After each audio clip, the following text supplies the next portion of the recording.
Hello students, आज हम class 9th का वर्ल्ड हिस्ट्री का पार्ट कवर करने वाले हैं। So let's start. Let's imagine a country जिसने अपना फ्यूचर एक गलत इंसान के हाथ में दे दिया था।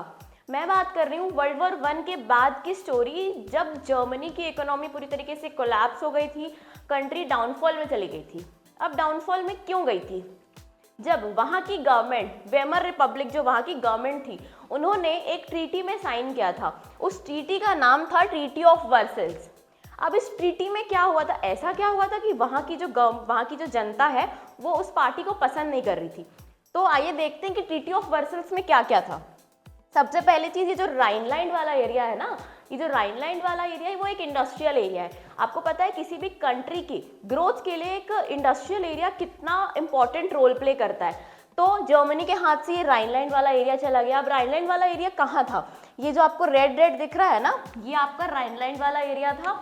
ये फ्रांस ने कैप्चर कर लिया था। तो पहली चीज़ यहाँ हुई कि उसकी आधी टेरिटरी चली गई। दूसरी चीज़, उसकी जो मिलिट्री है उस पर लिमिटेशंस लग गया। तीसरी चीज़, एयर फोर्स उसके पास बिल्कुल नहीं बचा। तो ये सब चीज़ें ना धीरे धीरे जर्मनी को अंदर से ख़त्म कर रही थी, उसकी इकोनॉमी को पूरी तरीके से बर्बाद कर रही थी। और जो वहाँ के लोग थे, लाइक जो वहाँ के सिटीजन्स थे ना, उनको क्या लग रहा था कि वहाँ की जो प्रेजेंट गवर्नमेंट है, वेमर रिपब्लिक, उन्होंने ट्रीटी ऑफ वर्सल्स में साइन करके जर्मनी की इकोनॉमी ख़त्म की। वो उनको ब्लेम कर रहे थे, बट उनके पास कोई ऑप्शन नहीं था इस ट्रीटी को साइन करने के अलावा।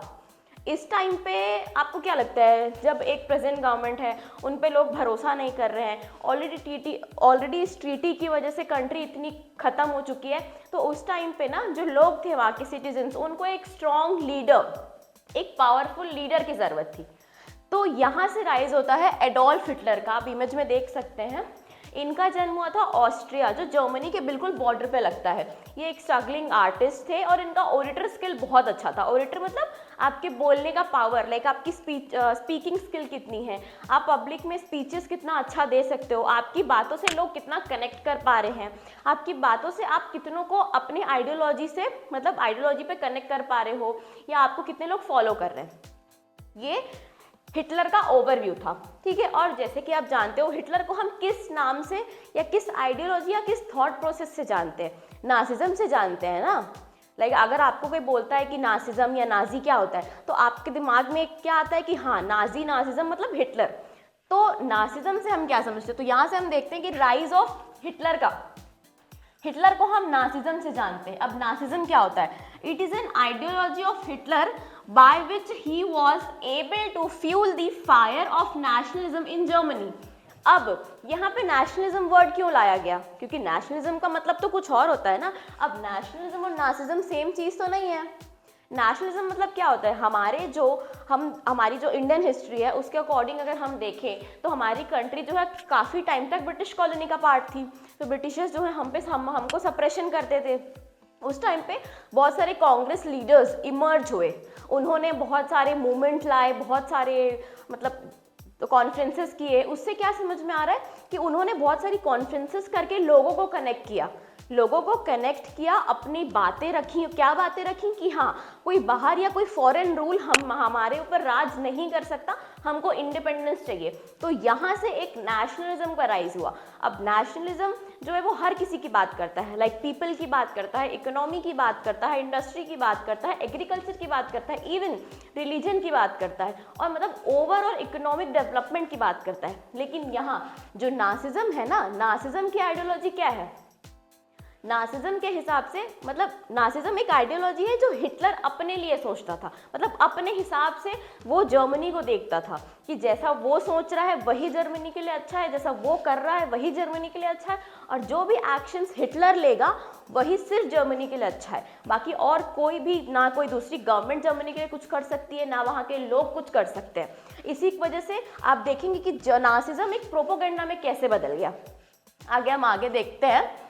अब जैसे जो भी सिचुएशन उस टाइम पे जर्मनी में चल रही थी, मैंने क्या बताया, एक तो गवर्नमेंट पे ट्रस्ट नहीं था, ठीक है, एक पावर लीडर इमर्ज हो रहा था, लेकिन ऑलरेडी गवर्नमेंट डूब चुकी थी, तो जल्दी से किसी को ट्रस्ट नहीं हो रहा था। हाँ, ट्रस्ट थोड़ा बहुत था, लेकिन एकदम मतलब ब्लाइंडली फॉलो कोई नहीं कर पा रहा था। और दूसरी कंडीशन तो ये हो गई। अब तीसरी मैंने बताया कि इकोनॉमी पूरी गिर गई थी, तो उस टाइम पे किसी के पास कोई ऑप्शन नहीं था।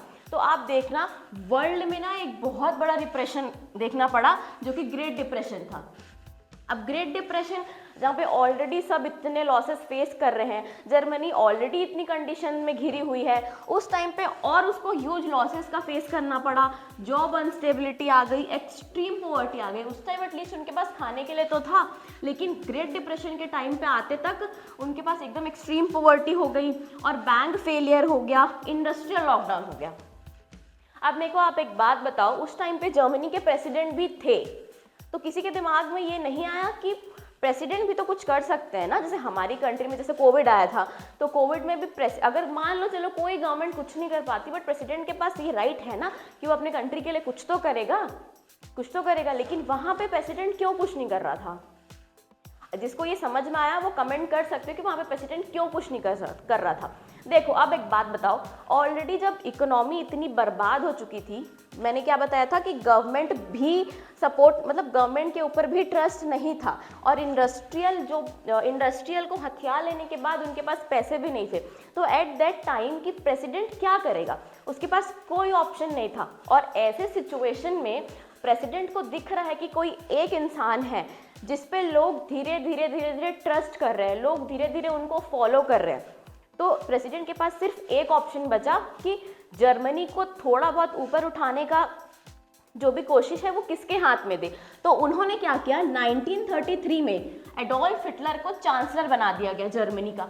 अब मैंने आपको क्या बताया था कि नासिज्म प्रोपोगेंडा में कैसे बदल गया, मतलब नासिज्म था एक प्रोपोगेंडा, लेकिन स्टार्टिंग में तो सब इसलिए उसको फॉलो कर रहे थे ना कि हाँ जर्मनी के लिए वो बहुत स्ट्रॉन्ग, मतलब एक स्ट्रॉन्ग लीडर बनेगा, वापस से सब चीज़ ठीक करेगा, लेकिन था वो प्रोपोगेंडा। अब यहाँ से आप देखिए कि कैसे उस प्रोपोगेंडा की शुरुआत होती है। हिटलर के दिमाग में था कि हाँ वो जर्मनी को अपने हिसाब से चलाएगा। अब उसके पास पावर आ गई। अब पावर आने के बाद सबसे पहले वो क्या किया, मीडिया पे कंट्रोल किया, क्योंकि मीडिया पे कंट्रोल करना मतलब आप जो चाह रहे हो ना वो आप न्यूज़पेपर में दिखाओगे, और आप चाह रहे हो वो आप मैगजीन्स में छपवाओगे, वो आप टेलीविज़न पे या रेडियो पे आप जो चाह रहे हो वो जो पूरी पार्टी है ना वो बोलेगी। कैसे, अब वो चाहे आप गन दिखा के बोलो या कैसे भी बोलो। तो उसने पहले मीडिया कंट्रोल किया, न्यूज़पेपर कंट्रोल किया, फिर धीरे धीरे जर्मन पीपल्स पे कंट्रोल ले लिया। और सबसे इम्पॉर्टेंट चीज़ जो उसने पूरे प्रोसेस में की वो एक थी जूइश परसिक्यूशन। अब ये परसिक्यूशन क्या होता है, मतलब मास लेवल पे जेनोसाइड करना, मास लेवल पे मारना। वो आगे पढ़ेंगे कि जूइश को वो क्यों मार रहा था। अब देखो क्या लिखा है, turns into propagandas, start separation policy between Nordic Aryans and Jewish, Jewish persecution, mass level genocide. रुको, अब इसका क्या मतलब है, सेपरेशन पॉलिसी मतलब नॉर्डिक आर्यंस और जूइश का सेपरेशन शुरू कर दिया। और ये देखो नॉर्डिक आर्यंस क्या होते हैं, प्योर रेस। अब हिटलर के हिसाब से बता रही हूँ, हिटलर को क्या लगता था कि जो नॉर्डिक आर्यंस है ना वो प्योर रेस वाले हैं, और उनका फिजिकल अपीयरेंस कैसे होगा, pale skin, blonde hair and blue eyes. तो इससे क्या समझ में आ रहा है कि जो जूइश थे वो कैसे थे, उनका ब्लैक हेयर था, वो भी गोरे थे, लेकिन अकॉर्डिंग टू हिटलर जिनके ब्राउन हेयर्स हैं, ब्लू आइज हैं, वही जर्मनी के लिए अच्छे हैं क्योंकि वो प्योर होते हैं। जो हिटलर है ना वो जर्मनी को, ये जूइश को क्या समझता था, बहुत इन्फीरियर समझता था। तो एक हिटलर की क्या आइडियोलॉजी थी, रेस वाली।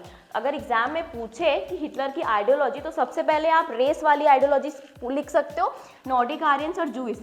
और एक सबसे इंपॉर्टेंट आइडियोलॉजी जो ज़्यादातर एग्जाम में पूछता है वो लेबेंस्ट्रम की आइडियोलॉजी है।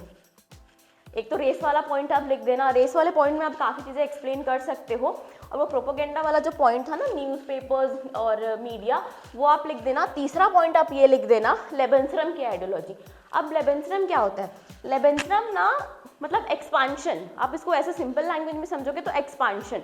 जब हिटलर धीरे धीरे पावर में आया ना तो वो ज़्यादा से ज़्यादा ना एक्सपांड कर रहा था। जैसे कि वो मैंने क्या बताया था, जो फ्रांस वाला एरिया है ना, राइनलैंड वाला, पहले उसने फ्रांस से वो छीना, लेबेंस्ट्रम की आइडियोलॉजी के तहत बता रही हूँ। राइनलैंड वाला ले लिया, क्यों लेता था, लेबेंसरम वो क्यों करता था, मतलब ये जो आइडियोलॉजी है लेबेंसरम की आइडियोलॉजी वो क्यों फॉलो करता था? लिविंग स्पेस के लिए। किसके लिए? Living space. कौन होंगे उसमें? Nordic Aryans. क्योंकि जो ये हिटलर के हिसाब से तो ऐसा था ना कि जूविस को जर्मनी में रहना ही नहीं चाहिए ना, इसलिए तो वो जूविस का प्रोसिक्यूशन करता था। प्रोसिक्यूशन मतलब मास लेवल पे उनको ख़त्म करना, जेनोसाइड करना। ठीक, तो ज़्यादा से ज़्यादा जो नॉर्डिक आर्यंस हैं वो जर्मनी में रह पाएँ, इसलिए वो लेबेंसरम की आइडियोलॉजी लगाता था, जिससे ज़्यादा से ज़्यादा वो टेरिटरी एक्सपांड करे और ज़्यादा से ज़्यादा नॉर्डिक आर्यंस के लिए रहने के लिए जगह बने।